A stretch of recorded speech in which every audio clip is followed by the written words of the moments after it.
Hello and welcome to the Permaculture Podcast with Scott Mann. My guest for this episode is Stephen Barstow, author of Around the World in 80 Plants. Today we talk about his incredibly diverse garden in Norway, where he grows over 2,000 edible plants in a rather small space. We begin with his background and how he came to have an interest in edibles, from his beginning as a foraging vegetarian through to his collecting and eating a variety of plants from wherever he traveled. He shares with us his love of edible ornamentals, or what Stephen calls edimentals, and he also recommends some of these edimentals to start with, when first beginning to introduce more of these species to your garden. One of my favorites, not mentioned in this interview, are nasturtiums. Let's hear from Stephen, and then I'll join you afterwards with some thoughts and updates. Could you give us a bit of your biography and background, how you came to do what you're doing, and then we'll discuss your book, Around the World in 80 Plants. I actually moved from the UK to Norway in 1981, which is a hell of a long time ago, 54 years. And I moved to Norway basically to get a job. I am trained as an oceanographer and work with ocean waves. And at that time, Maggie Thatcher was closing all the research institutes in the UK, and just to get a job, I had to move abroad. I could have got a job, but it was within researching dumping of nuclear waste in the deep ocean, and it wasn't really my kind of thing, as at that time I was going out on marches against nuclear power stations. It didn't really suit me. But so I moved to Norway in 81, and I was a vegetarian. And at that time, there actually were very few vegetables available in supermarkets in Norway. The local supermarket had 4 or 5 different vegetables. It was almost as though this was a country where vegetables were illegal. We joke about it, but it was almost like that. And historically, Norwegians haven't had a very strong tradition of using greens at all.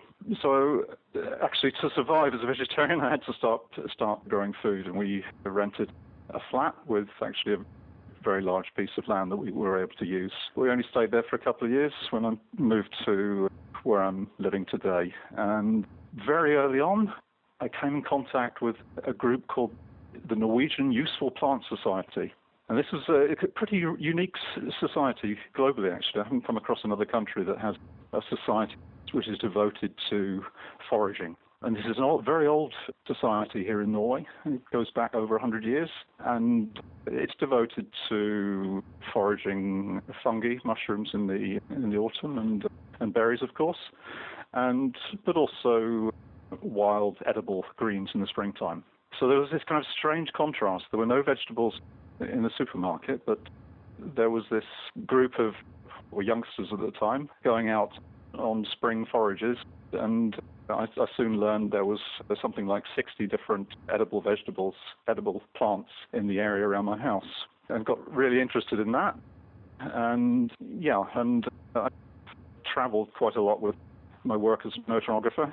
We had a kind of a dreamlike project in the South Pacific, actually. I was working with ocean wave energy, and we were trying to work out how much energy there was in the oceans around the South Pacific Islands, because this was an area where they use diesel for fuel, and renewables was something that would help out in that situation, which entailed to go down there to do training for some of the islanders in the area. And on these trips around the world, I started stopping off in North America and New Zealand and various places like this, and buying up books about the local foraging, because I saw that there were some really good wild plants that I would never have heard of locally if I hadn't got into local foraging. And it occurred to me that there were other parts of the world, there would be some other very interesting wild edibles. So I started building up a kind of a library of edible plants. Then I remember one particular time I was in Seattle in the States, and I found this book in a bookstore there called The Edible Plants of the World, Stuart Avant. Edible Plants of the World. It was a book that was put together in about 1920, and it has something like 3,000 wild species which are edible. I thought, wow, this is really interesting. No pictures, just a load of information about each of the plants. And I remember going through this and saying, well, that'd be nice to try. And then I noticed some of the plants that were mentioned in there were actually ornamentals in our gardens. Plants like hostas and daylilies and such like. So I started looking around in gardens and botanical gardens and seeing in a slightly new light that these ornamental plants, which a few years ago I dubbed edimentals, edible ornamentals, which is also the name of my website, edimentals.com, that these plants were particularly useful because they double up as edibles and ornamentals. So you can forget having an ornamental garden. You can just grow nice plants which are also good to eat.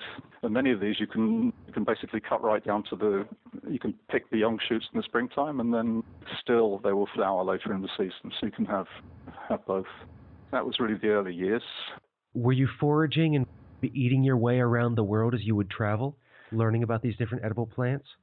To a certain extent. Obviously, I didn't have that much time when I was traveling, but I certainly went out on field trips and started to learn the plants. I remember there was one particular plant in New Zealand that I was very inquisitive to learn more about. It's actually a weed globally. It's sow thistle, Sonchus. I don't know if you're familiar with it, but it's a weed you basically find in disturbed ground globally. It's actually an annual, but the Maori of New Zealand, they had this perennial sow thistle, and when the Europeans came, there was this annual sow thistle, which I think is familiar to most people, which started appearing in their vegetable gardens, and they started using that one instead of the perennial variant, and it would grow on the edges of their beds. And I read in this foraging book from New Zealand that the Maoris they cultivated it said, and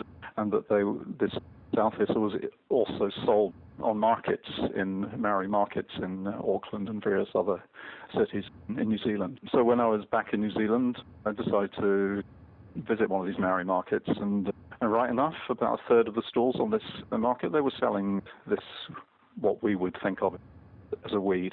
And it turns out that the Maori use a lot of this sow thistle as a vegetable. It's very popular. And it turns out that the Maori have a very low incidence of stomach cancers and other similar cancers. And one of the theories is actually that one of the reasons for this is the large consumption of this weed, whereas the European people, they don't really use this plant to any degree.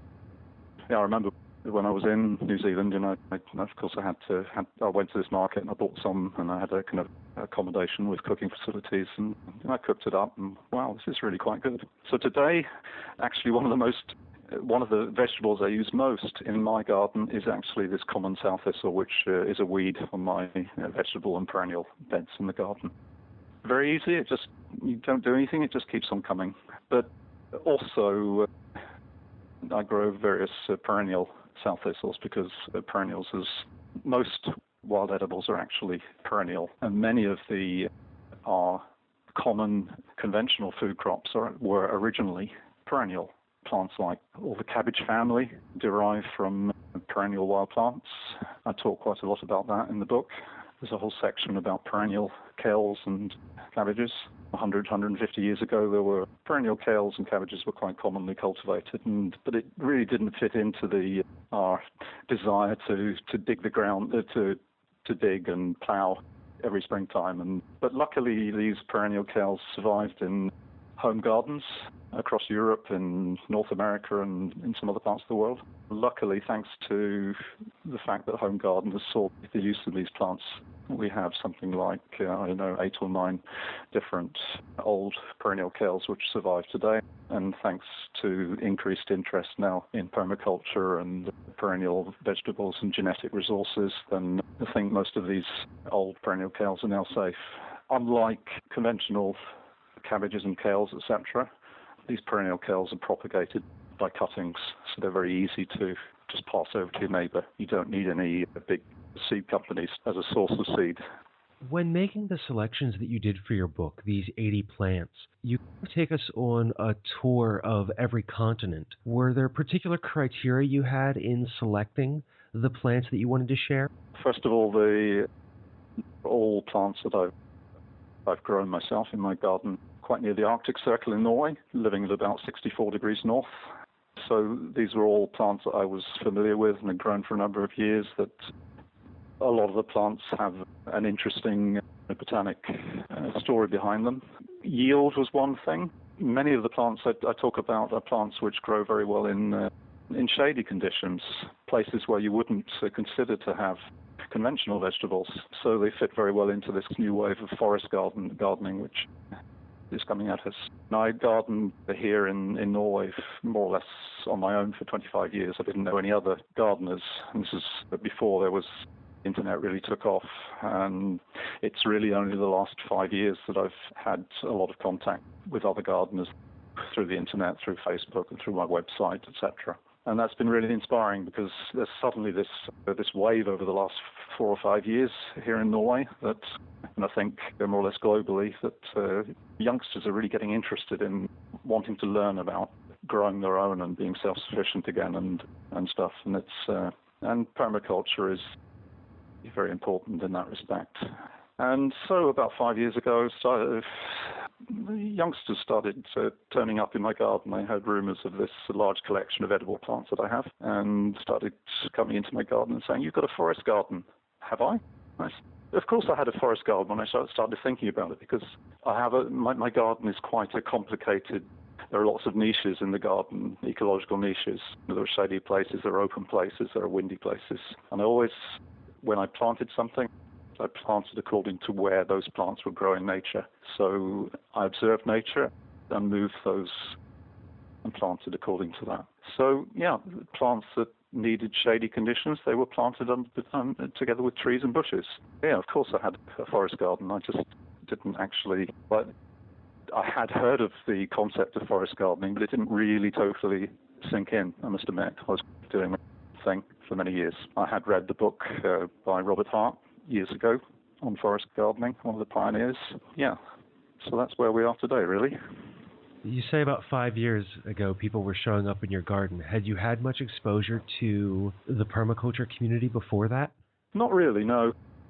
I heard of permaculture, and I'd found it, I suppose, a bit confusing as to what exactly it was. I've been part of the organic movement right from the word go. Actually, even before I moved to Norway, I was involved in the UK organic movement, what was called the Henry Doubleday Research Association at that time, and learned a lot about seed saving and the importance of preserving old varieties, genetic resources, and that kind of stuff. So as well, and I opened my garden to the public and had regular open days from about 89 onwards. So I always grew things organically, but the interest in perennials, it just gradually dawned on me that actually the plants which were giving the highest yields in my conditions, they were actually perennials. Okay, these were plants that were mainly harvesting in the springtime, like most of the wild edibles.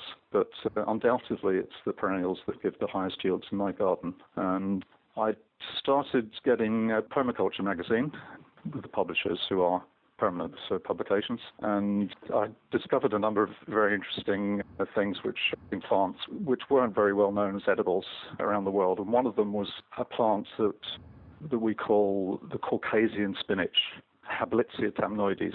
It's a climbing plant that can grow to about 3 to 4 meters during the summer months, and it grows in woodland in the Caucasus in the wild. And that plant came to Scandinavia as an ornamental in around about 1870, and it became quite popular over here. A bit popular. It was also grown in a small scale in the US and in England, but never became really popular. But particularly in Sweden, Finland, Norway, it was discovered that it was actually the young shoots in the springtime were actually quite tasty. It's a plant which is related to plants like fat hen, or what's it called, lady's thumb, I think it's called over there, isn't it? No, not lady's thumb.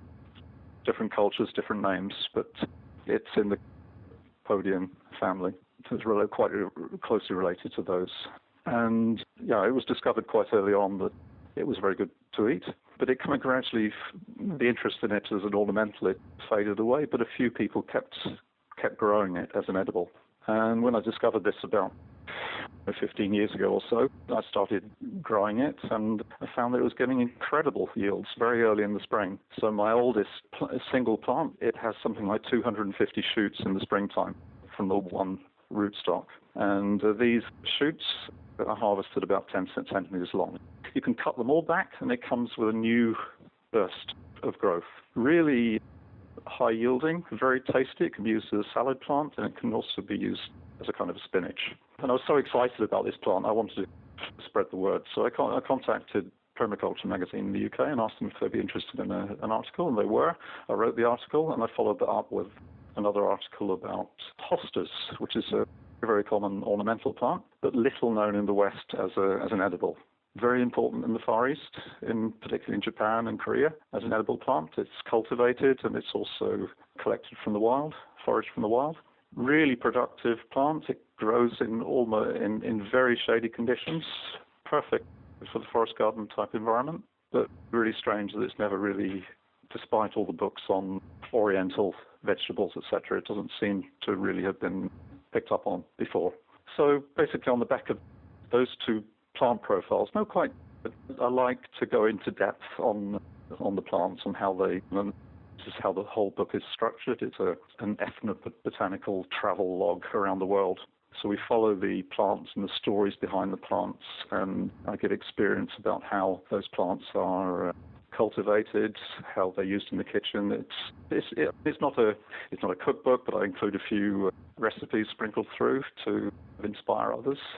So it's really a book that will hopefully inspire others to look at some of these perennials and try them for themselves. And it's by no means certain that the 80 that I've chosen are the best for other people. It's supposed to inspire people to look at other perennials around the world. There are certainly hundreds still to be discovered which are out there. I'm still discovering interesting perennials in my garden. And how many perennials do you currently have in your garden? Too many, probably. Joke that I'm actually a sick man. I've got collectomania. My dad, he collected stamps. I had to find something to collect, and it turned out to be edible plants. So I really don't know how many there are, but probably have in the region of 2,000 different plants from around the world, which is quite interesting, because one day I can go out and forage in Japan, the next day I can forage in North America, I can forage in Norway, but I've got far too much food, particularly in the springtime. So I don't manage to, by no means, eat everything every springtime. There's some things I still haven't got around to eating. And I don't have many of each variety, but I'm trying very hard to concentrate on the ones which really are these 80 and a few others. But it's very difficult to throw plants away, I find. How much space do you have devoted to your garden to grow these plants in? Oh, let's say the whole garden is something like 50 meters long by about 30 meters wide, and I cultivate probably about 2/3 of that. So it's about 1,000 square meters. That's really not a lot of space for how much you're growing. No, it's not. As I say, I don't have that many of each variety. I'm lucky that I've got pretty fertile soil. I'm living right next to the coast, so I've only used seaweed as a fertilizer for the last getting on for 25, 30 years. So it's all locally sourced, and I rarely have any other input than the seaweed in the garden.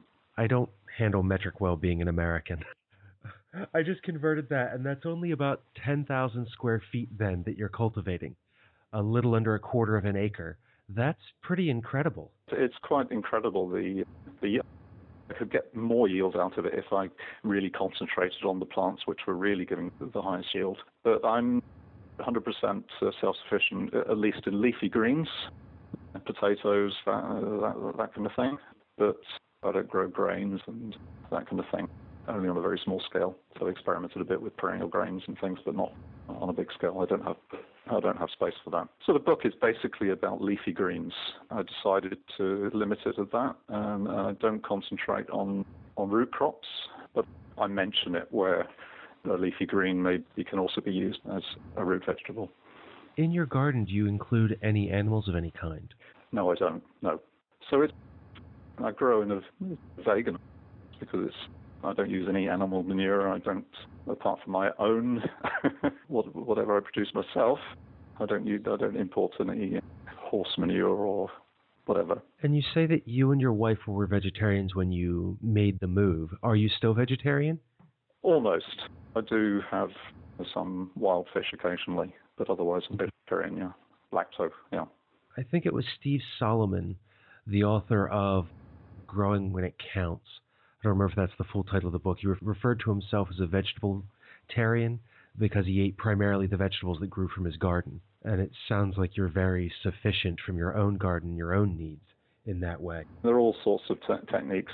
In the winter, I've got a house with a cold basement where I store a lot of things. I sprout a lot of things in the winter, usually home-saved seed. The cellar itself, I actually move things like kales, perennial kales, Swiss chard, these kind of things down into the basement and plant them in earth. And even though the temperature's only a few degrees, probably currently about 5 degrees, new sprouts come, and so I can actually harvest greens from the cellar during the winter. And there are actually some plants that I can actually harvest outside. This Caucasian spinach for the Hablitzia, because that actually it's incredibly early. It actually sends up young shoots in the autumn, and those young shoots, they stand the whole winter unaffected by temperatures down to minus 20. In Finland, anywhere they can stand minus 30 centigrade. Quite an incredible plant. I made a salad with some shoots just the other day, actually.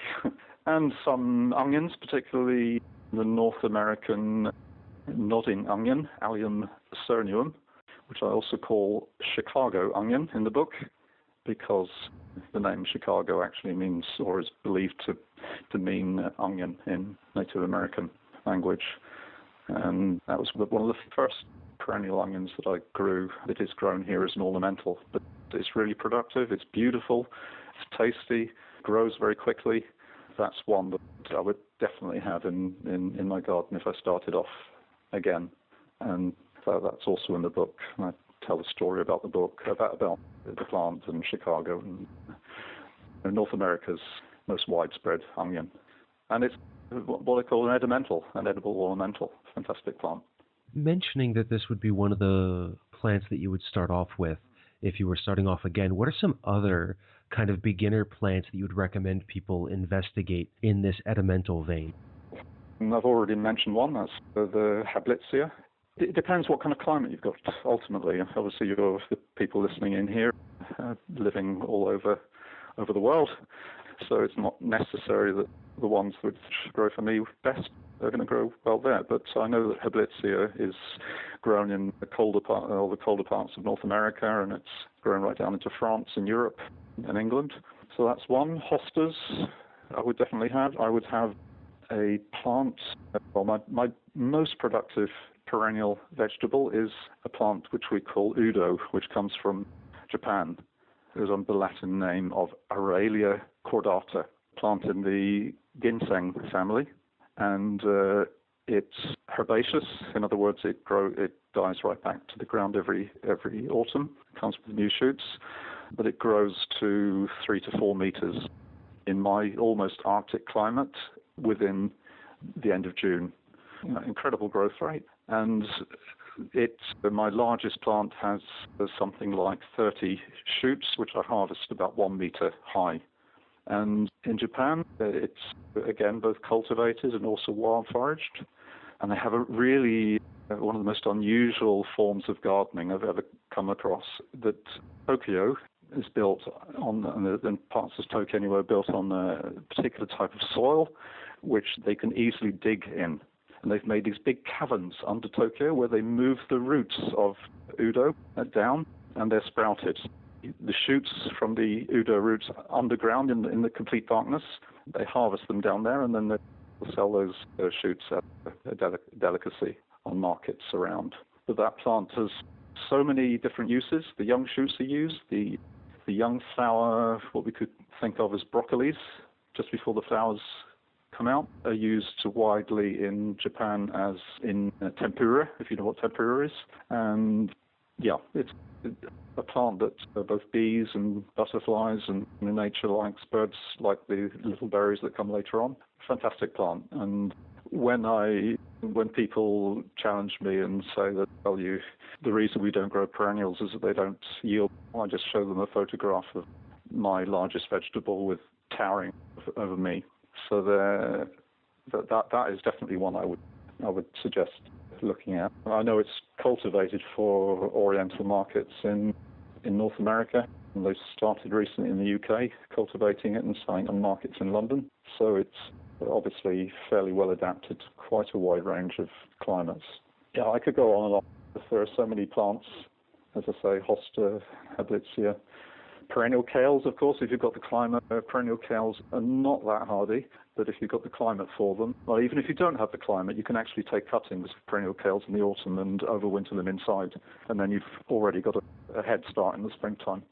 With the hostas, for somebody who's listening to this and looking outside and thinking about the hostas that are growing in their own yard, what parts of that plant are edible? The main part which is used are the young shoots in the springtime. You can imagine that just before the leaves start folding out, I actually call them hostons. I don't know if these chicory chicons, which are sold on supermarket, but they're sprouted in the wintertime and sold over here. So I call them hostons in parallel with chicons. And so they're basically harvested, and they can be used as a kind of a spinach. I've made I remember first actually it was the North American Hosta Society. This is the thing that really got me to. I'm very careful with. I don't try things until I'm absolutely sure, particularly when I think I'm the only person in the world that ever tried this vegetable. But I read on the net an article about the North American Hosta Society had an annual meeting, and one of the members was I think from Japan, and he made a whole range of hosta dishes for this meeting, and they were raving about it, and this was really good, and that really encouraged me to try it. And one of the dishes they made was something called hosta copita, which was based on the Greek spinach pie, which is called spanakopita. Okay, and it's basically just take a Greek spinach pie recipe and use hosta leaves instead. Then you get a delicious vegetable pie. But not only that, I've discovered that there are other species of hosta which are also blanched. They're grown in dark greenhouses for markets in Tokyo, which they actually call, literally translated from the Japanese, hosta icicles, because they're white, they're long and white. Also, the flower shoots are very crispy and tasty, and the flowers themselves can be used in salads in the summer. Such an incredible variety from a plant that until I read your book and talked to you today, I didn't even know was edible. Yeah, most people are surprised. I have people coming around my garden, they see I'm growing hostas, and they say, "You don't eat that, do you?" And they're kind of in disbelief. But yeah, indeed, and it's not at all bitter, a good taste. Yeah, try it. There are no known poisonous substances in any of the hostas. You can basically use any. Have you ever gotten a little bit of a stomach upset from trying some of your new plants as you bring them into your garden and into your diet? No, I can honestly say that I've never, apart from one particular occasion, which was actually a wild forage plant, and that was ostrich fern, fiddleheads. And we had an experience where we harvested from the wild, and I was actually had a course over here where we went out foraging along a river, and we came back home. I told everybody that you're supposed to cook them for 10-15 minutes just to be sure, because some of the places that the ferns are growing can be flooded during the winter, and there can be some nasty things coming with floodwaters. It's difficult to clean the fiddleheads 100%, and I know there have been similar episodes in the US of people getting sick from eating fiddleheads which haven't been cooked. So that was the only occasion. I told everybody to cook for 10 minutes, but I came back too late, and the dinner had already been made, and the person who had eaten it hadn't heard this, and it had only been cooked briefly. And I thought, well, this has never occurred in Norway before that anybody's been sick. It's probably all right, but that was a mistake. That's still pretty incredible for everything that you've sampled, everything you've brought into your garden, and all these things that are a regular part of your diet, to have had but just one incident. Yeah, but it's all about diversity. Often the problem is you eat too much of one thing. I never eat too much of one thing. I'm always using at least, well, often anyway, 10, 20, 30 different vegetables in a dish. And I think this diversity and seasonality of food is very much underestimated in our diets. And it's more fun as well. Well, I look at how colorful the plate is on the cover of your book with the yellows and reds and blues and purples and all these things that on a normal American plate you very rarely see unless it's something that's been colored like that. The cover of the book is a picture from my house of one of these diversity salads that I've become known for, because a few years ago, having so many edibles in my garden, we had an open day and I decided we'd make a salad with as many different species of plant as possible. The first time I did this, we came up, it was about 340 different species, and the second time it was 538, which is still the world record. I don't think anybody's been mad enough to try. So that gave the name Extreme Salad Man, or the Mad Salad Man. We've regularly over recent years made these salads, often with 100 species. I'm not going to make one with 538 again, because that took about 20 hours to put together and document, etc. But every year I usually have a special occasion where we make a really diverse salad, so that every mouthful you eat, you get a new taste. And they're beautiful, as you say, decorated with flowers and other colourful. Like on the cover, there's these little blue chunks. That's actually a blue potato, blue Congo potato. So diversity is my second name. And I appreciate the time that we've spent together today walking through your background and the book and this diversity of foods that we can integrate and even grow in such a small space. Before we draw the interview to a close, do you have any final thoughts for the listeners? What I would say really is hopefully, if you do read my book, Around the World in 80 Plants, that it would certainly have succeeded if it has inspired some of you folks to observe nature yourselves and start exploring the incredible number of wild edibles out there. As I said earlier, there is absolutely certain that there are many still to be discovered. And there are many of these wild edibles which have been domesticated on a small scale around the world. Absolutely certain. There are hundreds of others in the Japan, Korea area. In the Mediterranean countries, they've discovered 3,000 different edible plants just over the last 15 years, because researchers started getting money to explore what people were eating after the Mediterranean diet was the fact that people living in mountain areas, in the Mediterranean areas, had very low incidence of heart and lung disease. And a lot of the perennials which I'm growing and most other people are growing, are actually little improved from the wild species. So I encourage very much people to join groups like there's a Facebook group, Plant Breeding for Permaculture, because I think even as amateurs we can actually achieve a lot if we work together. For example, there's a lot of work going on at the moment within trying to breed better perennial kales by crossing perennial kales with some of the more colourful modern kales, for example, and hoping that the perenniality will be maintained. It's this whole thing of open source breeding of perennials is something I think we can actually do communally, thanks to the internet, and we can have fun at the same time. That would be basically what I would hope. It's something that I haven't really had enough space or time myself to work too much on. I've got a number of projects on the go, but we're trying to breed new things. Well, it's encouraging to walk through your book and read about all the different plants, and also to connect with the broader communities that are involved in this. As you say, there are a lot of younger folks coming into this who are very interested and engaged, and I hope that we can together continue to improve on these plants and enjoy such a diversity in our diet and in our world. So thank you for being a part of this movement. Thank you too. That's been really interesting. Yeah, it's been a long journey, but a very interesting and fun journey. And yeah, I'm not finished yet. Will you add another 1,000 plants or more to your garden? I doubt that, but as I say, I'm trying to decrease rather than increase, but certainly there are a lot of new things. I'm still sowing something like 300 different perennials every year. I'm not finished quite. No. Well, certainly I'll stay in touch and we'll find out more about where your garden grows in the future. Yeah, cheers. Yeah. Anybody in Norway, please pop in. Even if they're just there to visit? Yeah, sure. Yeah. As long as I'm home and got time, then. And that was Stephen Barstow, author of Around the World in 80 Plants. You can find out more about his work at Edimentals.com. His book is available in North America from Chelsea Green Publishing or in the UK and Europe from Permanent Publications. You'll find links to all of those in the show notes. Until the next time, spend each day creating a better world, the world you want to live in, by taking care of Earth, yourself, and each other.